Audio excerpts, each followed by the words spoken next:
mencionó también la, la presentación esta, el efecto de una limitación. Y es justo lo que mencionas, ¿verdad? Que no tenemos la evidencia, que no nos proporcionan información, que la empresa ejerce presiones, ¿verdad? ¿Recuerdan el código de ética que todos deberíamos de saber y conocer muy bien? En el código de ética menciona amenazas y salvaguardas. Y allí hay una amenaza que se llama de intimidación. Entonces, si el auditor se ve intimidado y se ve limitado a poder ejercer correctamente su acción de auditoría, allí también dice es mejor que se retire y se rompa el contrato, ¿verdad? Porque cualquier, digamos, conclusión a la que llegue va a ser influenciada por una intimidación, ¿verdad? Entonces, acá dice en esa parte, si el efecto de la limitación que se está dando en el proceso de la auditoría es por falta de información, ahí le llamaron limitación en el alcance y era una de las preguntas que yo les tenía y que les iba a compartir. Dice, el efecto sería una abstención o denegación de opinión. Denegar la opinión también es una forma de decir rompemos porque no vamos a poder dar una opinión, porque la empresa no proporcionó los medios idóneos para que pudiéramos opinar, ¿verdad? Entonces la empresa podría decir, yo lo contraté para que usted me diera una opinión, no para que se abstenga de opinar. Y entonces ahí entra uno en un dilema, pero por eso en el contrato se tiene que indicar que la empresa tiene que poner a nuestra vista y disposición todos los elementos necesarios para que podamos determinar si las cifras de los estados financieros pues son razonables, ¿verdad? Sustantivar esas cifras. Cualquier desviación a eso es como un rompimiento del contrato que no nace del auditor, sino que están haciendo de la empresa. Yo siempre pongo este ejemplo y creo que puede apoyar a entender esta abstención de opinión. Yo llego con el médico porque tengo un quebranto de salud, un malestar, y el médico me quiere escuchar mis pulmones, yo no se lo permito porque esa cosa está fría, me quiere sacar sangre para una prueba de laboratorio, le digo que no me gusta que me pinchen, me va a tomar la presión, le digo que no me gusta que me aprieten, entonces el doctor va a decir a qué vino. Yo no le puedo dar un punto de vista si usted no me colabora a mí. Si usted quiere un buen diagnóstico, permita que yo haga mis procedimientos de medicina. Exactamente lo mismo aplica acá. Por eso en el contrato, en el convenio, tenemos que dejar todo eso claro, ¿verdad? El acceso a la información. ¿Estamos claros, Joel? Estamos claros, Lick. Muchas gracias. Si hay otra, suéltela de una vez, pues porque aquí no vamos por abonos. No, hombre, ya aclaré bastante. Después le No, pregunto no más tengan adelante. pena. Si surge Miren una. que Joel es de los de confianza, así es que así espero que a todos estén en 8 días con la plena confianza. Había otra persona que había levantado su mano. Si todavía quiere, la levanta y platicamos. Sí, Lick, buenas tardes. Perdón, ¿sí? Sí, Cristian, conforme al tema este que estamos viendo ahorita, es bastante importante también dentro de mi punto de vista. Estaba viendo lo del video que antes también podría ser positivo, mucho antes de presentar la propuesta de auditoría, tener en cuenta como que nuestra propia investigación previa sobre la empresa a la cual le vamos a prestar nosotros los servicios de, de auditoría para validar el riesgo que presente cada una de la institución. Y también en otro punto, Lick, esto lo de tener esa controversia de que una empresa pueda considerar qué alcance podamos tener. O sea, nosotros podemos decir que la empresa no nos está proporcionando los datos suficientes, pero también la empresa puede ponerse de su lado a decir que sí nos está presentando las evidencias. Hay una norma que nos puede respaldar a nosotros para presentar qué es lo que sí consideramos nosotros como material o algo que no sea material. gracias, Cristian. Miren qué interesante. Fíjense que todo eso justo lo tengo yo dentro de mis chivos y viene dentro de la presentación, porque si se dan cuenta, todavía no he explicado el tema. Estamos así viendo la portada, ¿va? Pero interesante. Fíjate, Cristian, que acá la norma sí nos obliga a que nosotros hagamos una evaluación del cliente. Incluso, pues hay unos formularios, ¿verdad? Que se tienen para evaluar la aceptación del cliente. Esta parte está contenida pues, en la norma, ¿verdad? En el sentido de que podemos nosotros, y ese es un tema que ustedes ya vieron, lo vimos en Audi 1, los tipos de riesgo. Uno de estos es el riesgo de asociación con el cliente.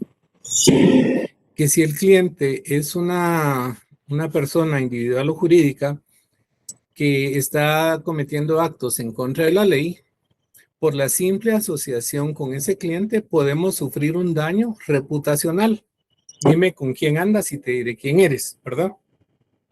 Si el cliente, por ejemplo, ingresa mercadería de contrabando, pues es algo que nosotros no podríamos llegar a determinar en la fase previa, ¿verdad?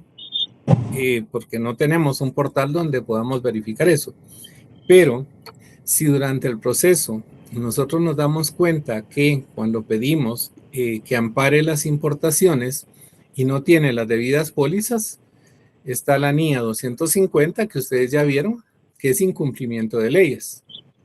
Entonces allí nosotros sí podemos hacer un pronunciamiento en el informe de auditoría o decirle a la empresa, ustedes están incumpliendo las leyes porque no están amparando sus ingresos con pólizas de importación. Nuestra recomendación es que antes de que emitamos el informe, ustedes corrijan eso y paguen las multas y arreglen sus temas con la SAT.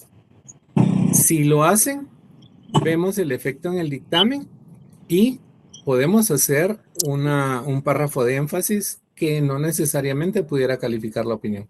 Ahora, si no lo hacen, entonces eso sí podría tener un efecto financiero y por lo tanto podría llegar a modificar la opinión dependiendo de la materialidad, ¿verdad? Y eso podría ser un motivo también para un rompimiento contractual también, porque puede ser que si SAT llegara el día de mañana a hacer auditoría a esa empresa, nosotros no hicimos ningún pronunciamiento en el informe, SAT diga, ustedes consintieron la defraudación que cometió la empresa, nunca dijeron nada, ¿verdad? Entonces es como bien delicado eso. Entonces ahí me viene a la mente el riesgo de asociación con el cliente. Sí tenemos que documentar ese conocimiento con el cliente y evidenciarlo en papeles de trabajo, ¿verdad? Dijiste la segunda, solo anoté lo de la independencia que nos menciona Óscar Antonio. Si quieres me recuerda la segunda, Cristian, porque se me fue el avión, pero lo que dice Óscar Antonio Cruz es el código de ética. Tenemos que cumplir el código de ética. Acá solo mencionan levemente los principios éticos, pero ya en la presentación que tengo, sí dice, tenemos que cumplir el código de ética frente a una relación contractual con un cliente. ¿Te recordaste cuál fue la segunda, Cristian? ¿Cómo se documenta o qué pasa? Es que se me fue. No, Lick, mayormente, la verdad es que le agradezco bastante la extensión de la información. ¿Qué norma nos Sería obliga? Me dijiste, ¿a qué? mayormente es como, no, como una norma que nos respalde para considerar o cómo nosotros definimos qué es material y qué no es material al momento del alcance de la información. Perfecto. Sí, hay una norma, no quiero que me falle la mente, no sé si es la 320, pero hay una norma específica de materialidad. Lo que sucede es de que acá la empresa no sabe qué información le vamos a pedir nosotros, ¿sí?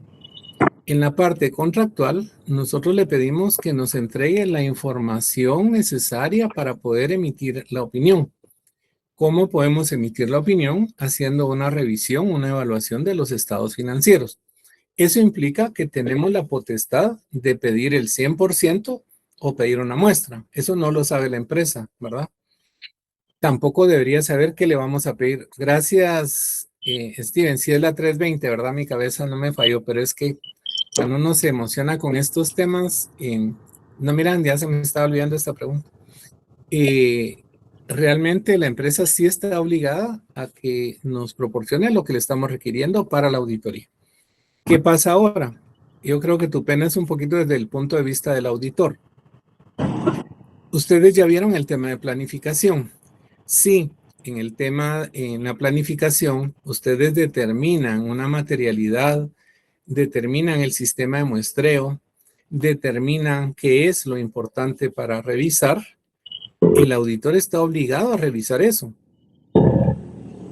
Si la empresa no lo proporciona, yo no puedo opinar, y es el ejemplo que les ponía. Entonces, eso está pues en la norma de materialidad, está en procedimientos específicos, que es la 501, evidencia de la auditoría. Entonces, no hay una norma específica que te diga, si no entrega pasa tal cosa, pero sí la mayoría de normas, principalmente la sección 500, te obligan a documentar, a tener las bases suficientes de la revisión de cada rubro para obtener conclusiones que nos permitan llegar a la opinión. ¿Estamos? Listo, estamos. Gracias. Miren, chicos, lo que quieran. Yo manejo mi tiempo y si hoy solo nos vamos en preguntas, yo veo cómo hago, pero nos recuperamos. Pero me encanta que pregunten. Evelyn, por favor, te escuchamos. Buenas tardes. Yo tengo una duda. En el caso de la administración pública, cuando se da este tipo de situaciones, como aquí, ahí no se puede romper el contrato, ¿verdad? Sino que las auditorías se realizan por medio de nombramientos que da la Contraloría. En este caso, ¿cómo sería? Fíjate que ahí es más fácil y es más complicado. ¿Por qué? Yo les mencionaba en la clase anterior cuando les compartí el tema del programa que el tema, de acuerdo a los términos para un encargo de auditoría, aplica para una auditoría de estados financieros, ¿verdad? Si el auditor independiente decide hacer una consultoría o le piden una consultoría, podemos utilizar estos mismos puntos, ¿verdad? Como válidos. Sin embargo, ya se sale de la auditoría de estados financieros y siempre aplicaría tener todas estas condiciones. Yo les explicaba o hice el comentario en la clase anterior. Si es para entidades, por ejemplo, del Estado, yo puse el ejemplo de la SAT. La SAT no va a hacer un contrato entre la empresa y la SAT para hacer una auditoría, porque va a ser de manera sorpresiva. A la SAT le interesa ver si la empresa paga correctamente sus impuestos. Lo mismo ocurre en la Contraloría. La Contraloría no va a hacer un contrato o una negociación para hacer una revisión del cumplimiento de todo el ordenamiento jurídico para entidades del Estado. Entonces, como bien dice, creo que Evelyn fue, ¿verdad? Evelyn, hay un nombramiento. Entonces, por ejemplo, vuelvo al ejemplo de la SAT y luego me paso otra vez a la Contraloría. Si llega la SAT y hace un requerimiento de información porque va a revisar, ya podría revisar la declaración enero-diciembre de 2025 porque está presentada, y le requiere a la empresa, que son como 20 y pico de puntos los que piden ahora, toda la información, libros, facturas, La ley establece que si en el plazo de 3 días la empresa no presenta toda la información, cae en un delito que se llama resistencia a la acción fiscalizadora. Y les digo que es delito porque tiene una acción penal. Incluso tiene una sanción pecuniaria solo por el hecho de incurrir en esa resistencia. Entonces, es lo mismo que la limitación en el alcance para un auditor externo. La SAT no puede determinar si pagó bien o mal porque no le han entregado la información. Y entonces lo que hace es un castigo en una multa, ¿verdad? Y en la Contraloría debe de aplicar exactamente lo mismo, ¿verdad? No te puedo hablar con propiedad, tendríamos que investigar si existe algo similar a la resistencia para entidades públicas. Porque la Contraloría debe de ir a revisar cómo, por ejemplo, las municipalidades están ejecutando un presupuesto. ¿Qué uso le están dando a los fondos rotativos, por ejemplo? ¿Qué informe deben de presentar mensualmente, periódicamente? Entonces, si no tienen acceso a la información, ahí creo que hay una ventaja porque hay mucha reportería que ya está en el sistema. Entonces, de ahí puede obtener información la Contraloría y puede incluso sancionar por la no colaboración de la empresa, de la entidad pública, con el auditor de la Contraloría de Cuentas. No he tenido una experiencia como tal en el sector público, es lo que conozco, pero igual podemos ampliar esto si quieres en otra clase, ¿verdad? ¿Te parece lo que te he comentado, Evelyn?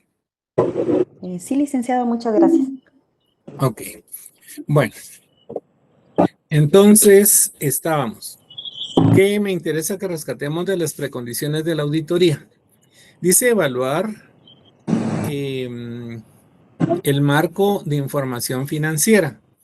Y justo esto es lo que nos lleva a nosotros a pensar en estados financieros de propósito general y estados financieros de propósito especial. La NIA 200, yo espero que estén tomando nota y ustedes vayan a leerlo, ¿verdad? Porque esta es su formación profesional. La NIA 200 dice objetivos globales de la auditoría, ¿verdad? Establece que la auditoría está diseñada para evaluar, revisar estados financieros de propósito general. Sí, no están hechos con base a un propósito general, se convierte en un especial. El tema acá es ¿qué significa una base de propósito general? Estados financieros, fíjense bien, yo insisto mucho en esto con mis alumnos. Estados financieros que tienen una base de NIC, de NIF o NIF Pymes son las únicas que acepta de propósito general. Se entiende que son de información pública, ¿verdad? Entonces, y la NIA 200 dice, si los estados financieros completos están elaborados conforme la administración por el marco, ¿verdad? Que ha determinado, sobre estas bases vamos a dictaminar sobre la NIA 700. Y ya deberíamos de conocerla por lo menos porque vimos la unidad de normas de auditoría. Si no está con esas bases, entonces es una auditoría de propósito especial.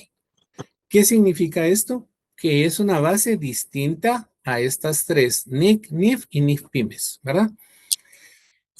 La otra condición que establece la NIA sección 800 es, si no vamos a auditar todo el juego completo de estados financieros, sino me piden la auditoría de un solo estado financiero, vámonos a emitir el dictamen conforme NIA 800. Si es un solo rubro, ¿verdad? Que me pidan a mí una auditoría de inventarios específicamente, vamos NIA 800. Y mencionaba la presentación también. Pensé que eso me iban a preguntar. ¿Cuándo por ley, verdad, se da una situación especial?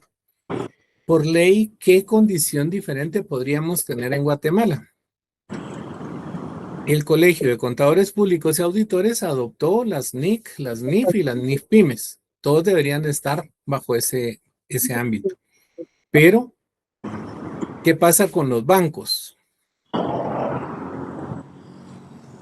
¿Cómo o qué base utilizan los bancos para generar su información contable y sus estados financieros? El manual de instrucciones contables de la Superintendencia de Bancos. Y eso es diferente a las NIC, a las NIF y a las NIF Pymes. Entonces, eso ya son estados financieros de propósito especial. Y la NIA nos dice, NIA 200, vámonos entonces a la NIA 800, ¿verdad? Ese es un marco por ley que los bancos lo tienen que hacer. Y el auditor no puede decir, mire, su marco no es aceptable, no lo voy a auditar por eso. ¿Por qué? Porque hay una ley que lo regula y los bancos están obligados a hacerlo de esa manera. Otro ejemplo, dice el video términos diferentes, ¿verdad? A lo prescrito en la norma, pues ya les puse uno. El otro tema es cuando, por ejemplo, el auditor es contratado para emitir un dictamen sobre la devolución de crédito fiscal ante la SAT. Ahí, más o menos en la sección de los artículos 20, pero no me recuerdo ahorita, está que el auditor puede emitir un dictamen para determinar la procedencia de la devolución del crédito fiscal. Y es una ley también elaborada donde da todas las condiciones que tiene que tener el dictamen. Fíjense, como que fuera una norma de auditoría. Entonces, eso no es NIC, NIF o NIF Pymes. Es una norma legal del país, ¿verdad? Entonces, esos serían los movimientos que tenemos ahí. Mi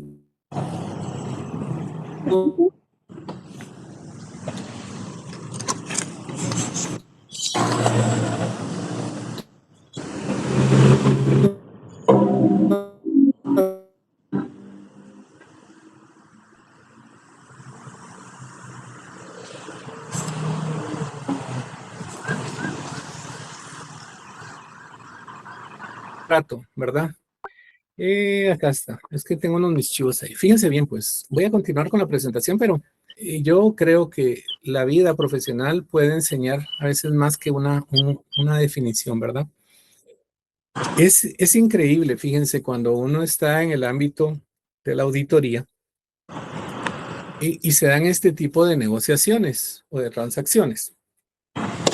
Nosotros vamos a trabajar para ganar dinero, ¿verdad? No vamos a trabajar como una agencia de caridad.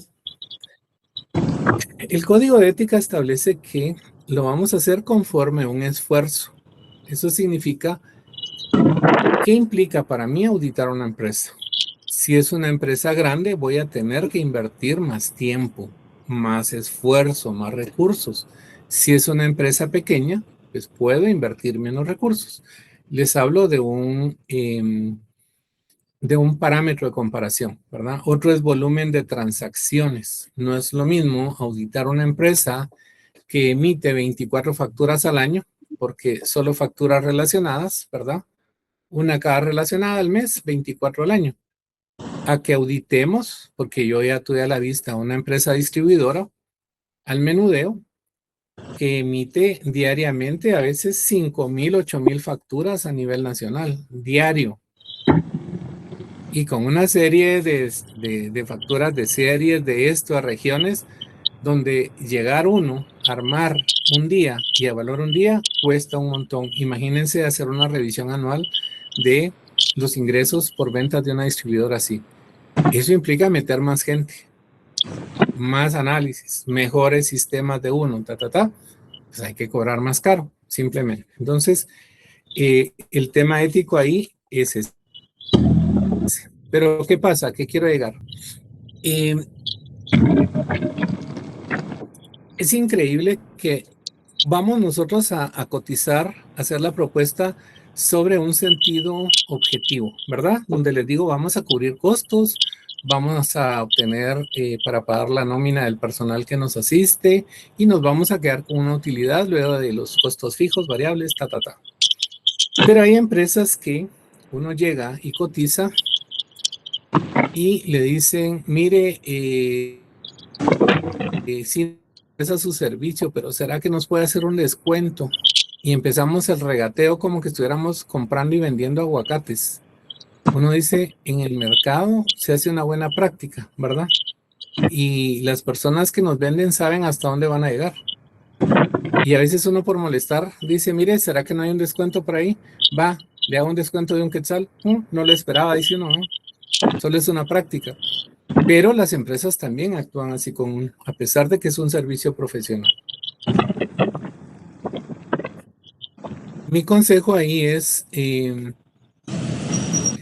determinar nuestro costo real de la auditoría y aumentarle un margen de negociación para no salir perdiendo nunca, ¿verdad? Uno pues conoce a las empresas, cuando uno hace la entrevista va sabiendo más o menos cómo son y se conoce, ¿verdad? Entonces, pues yo trato de tener un margen de negociación de un 15%, arriba de lo que implica el costo de la auditoría. Entonces, ¿qué pasa? Si la empresa me dice, hágame un descuento, pues como voy a comprar al mercado, ¿verdad? Y compro aguacates y tomate y todo, entonces le digo, sí, le voy a hacer un descuento del 5%. Y me dice, perfecto, con eso estamos satisfechos. no me pidió más descuento, entonces yo salí ganando un 10% más en esa negociación. Si él me dice, mire, háganos un descuento más, vale, le doy el 10 y vieran cómo chían, en serio. Ala, no, es que mire, que no sé qué, que no sé cuándo. Entonces, el 15, va, ahí nomás, pero yo no salgo perdiendo, ¿me entiende? Porque ya está en el marco de la negociación. Y es lamentable que eso ocurra, ¿verdad? Entonces, ese es un punto, un margen de negociación. Lo más feo que he tenido en una negociación de estas era un trabajo de consultoría y más o menos íbamos a entregar el informe como en 15 días, ¿verdad? Era una consultoría muy puntual de unos temas que le interesaban a la empresa. El costo era de 40,000 quetzales, ¿verdad? Ya negociado, con los descuentos, el regateo y todo, ¿verdad? Y entonces me dice el gerente financiero, mire, si está aprobado, estamos interesados y todo, qué bien. Y me dice, mire, ¿será que nos lo puede dejar en 10 bisacuotas? Y yo me quedé así. Ay, disculpe, fíjese que no le entendí, por no decir, es que fíjese que queremos 10 bisacuotas de 4,000 cada una a ustedes y empresas que venden millones de quetzales y tienen utilidades de millones de quetzales. O sea, uno se siente humillado, en serio. Y créanme que no es que tengamos demasiados recursos, vivimos normal como ciudadanos, comunes y corrientes. Pero es indigna, ¿verdad? Entonces, toca decir no, porque nosotros también tenemos que cuidar el prestigio de una profesión, ¿verdad? Y esto me viene a la mente, es que como les encanta el chisme, ¿verdad? Y que yo les cuente cosas, entonces termino con este chisme. En una oportunidad cotizamos a una auditoría y pues por el tamaño y todo lo demás, salía más o menos en 60,000 quetzales. Hicimos la propuesta, hicimos la presentación, empezamos la negociación. Y luego, silencio total, absoluto. Ya no nos llamaron, no dijeron nada. Y entonces se me ocurre a mí, voy a llamar a la persona que nos estaba atendiendo, ¿verdad? Fíjense bien, el precio justo, correcto, sin regateo era 60,000 quetzales. Y me dice el muchacho, sí, Lick, fíjese que ya no los llamamos porque su colega vino a cotizar y nos cobraba 10,000 quetzales y se la dieron a él. Eso es antiético, eso va en contra de nuestra profesión porque era imposible hacer una auditoría por 10,000 quetzales por el tamaño y todo lo que implicaba hacer. Era imposible. Esta persona antiética lo que iba a hacer era ir a preguntar qué tipo de dictamen quería, lo iba a elaborar y lo entrega y por eso le daban 10,000 quetzales. Estaba vendiendo la firma. Entonces, eso no es ético. Y es mejor perder ese tipo de trabajos porque vamos a ver que nuestra reputación vale también ante las empresas, ¿verdad? Entonces, son un poquito de anécdotas de lo que pasa, ¿verdad? Algunas veces, ¿recuerdan ustedes que en la unidad de planificación hay una sección que es la de planificación administrativa? Ahí tenemos que llevar un control de facturación para saberlo, el anticipo, si hay un pago intermedio y pago final. Hay empresas donde le dicen a uno, ya después de haber recibido el anticipo y haber iniciado la revisión, fíjese que ya no queremos la auditoría. ¿Por qué? No sabemos, ¿verdad? Pero ya está pactado, ya está el contrato. Y entonces nuestra postura ha sido, no devolvemos el anticipo, porque eso garantiza mis costos mínimos, ¿verdad? Y está pactado en el contrato. Entonces le dicen a uno, mire, si no me va a devolver, hágame un trabajo diferente y por eso desarrólleme un sistema contable, por ejemplo. No, señora, hay un contrato. Quien está incumpliendo es usted, ¿verdad? Empresas que aún haciéndonos la auditoría y, por ejemplo, pagando ya el 80% en la última etapa, como decimos en buen chapín, se hacen los locos con el 20% y toca activar legalmente. Son clientes que se pierden y son tan descarados que lo vuelven a llamar a uno, ¿verdad? porque mire, es que su trabajo fue muy bueno, disculpe, pero usted no me pagó, ¿verdad? Y ante esas condiciones no podemos trabajar. Aquí hay una relación que debe ser objetiva, clara, y al final ambos tenemos que cumplir, ¿verdad? Miren todo lo que sale de sus preguntas, de sus comentarios, ¿verdad? Estaba viendo el chat. Nos menciona... control interno y marco de referencia. Nos menciona Steven, menciona el artículo 93 del Código Tributario. Sí, está el parámetro, compartirme el código, Dice control interno. Fíjense que recuerden que el control interno es responsabilidad de la administración diseñarlo, implementarlo y mantenerlo en las empresas, porque es salvaguarda para la empresa. Recuerden la NIA 315, que ya la vieron, ya la estudiamos, donde establece que el auditor, frente a una auditoría de estados financieros, sí debe tener una comprensión del sistema de control y dar una respuesta a los riesgos que valora después de conocer el sistema de control, ¿verdad? Para una auditoría de estados financieros, pero no es obligación dar un punto de vista sobre la eficiencia o eficacia del sistema de control interno. Gracias, Steven. Bueno, ahí están preguntando cuándo cumplen años y que no sé qué, si quieren café, té, pero bueno, aprovechen ustedes ahí el chat mientras nosotros nos fumamos una gran clase.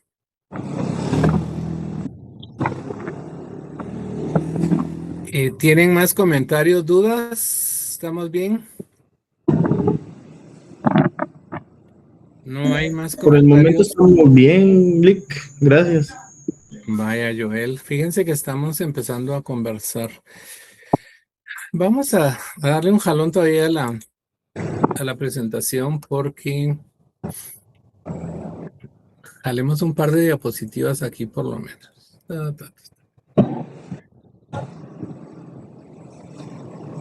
Miren, a mí no me hagan cosquillas.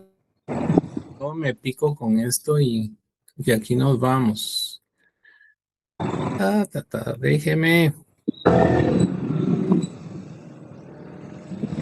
Déjeme presentar.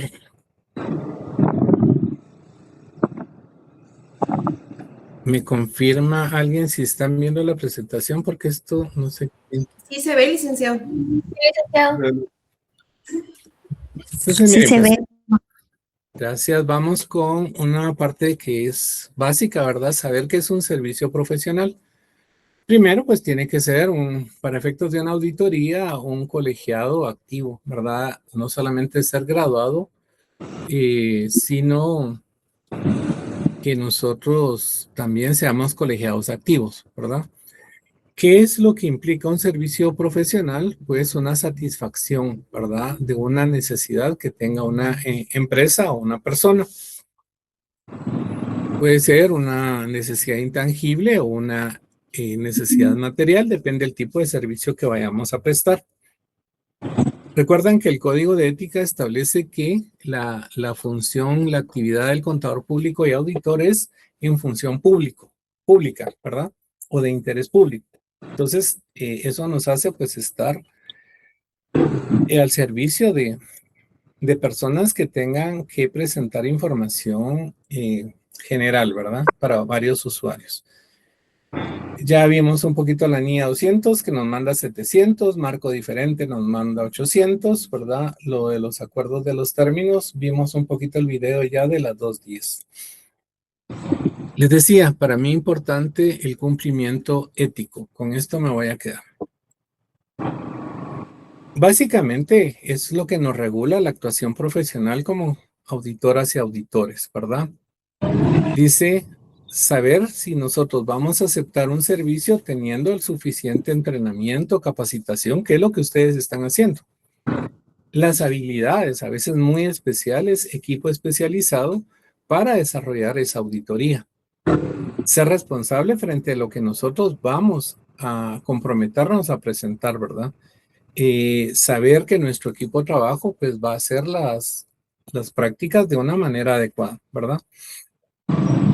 La lealtad hacia los clientes. Por ejemplo, los clientes que le quieren jugar la vuelta a uno, que a veces uno incluso presenta un tipo de información a través de una consultoría para una empresa, ellos tratan de pasarla y usarla en otro tipo de empresas del grupo, lo cual uno tiene que dejar en el contrato, porque uno analizó una empresa, la otra puede tener condiciones diferentes y no funcionar lo que uno indicó para la empresa que lo contrató a uno, ¿verdad? Otro aspecto ético, con esto me quedo, es ser auténtico, ¿verdad? Que nosotros, ¿cómo se llama? Sepamos que tenemos un principio de secreto profesional, ¿verdad? Y eso pues ya lo vimos en el código de ética. Los honorarios, como les decía, es un tema determinante, pero tampoco deberíamos de hacer un trabajo donde salgamos perdiendo. Vamos a cobrar lo justo, lo honesto, en función del tamaño de la empresa y del esfuerzo que nosotros vayamos a hacer, ¿verdad? Nunca presentar una oferta de servicios en función de la opinión que pudiéramos emitir o que quisiera la empresa.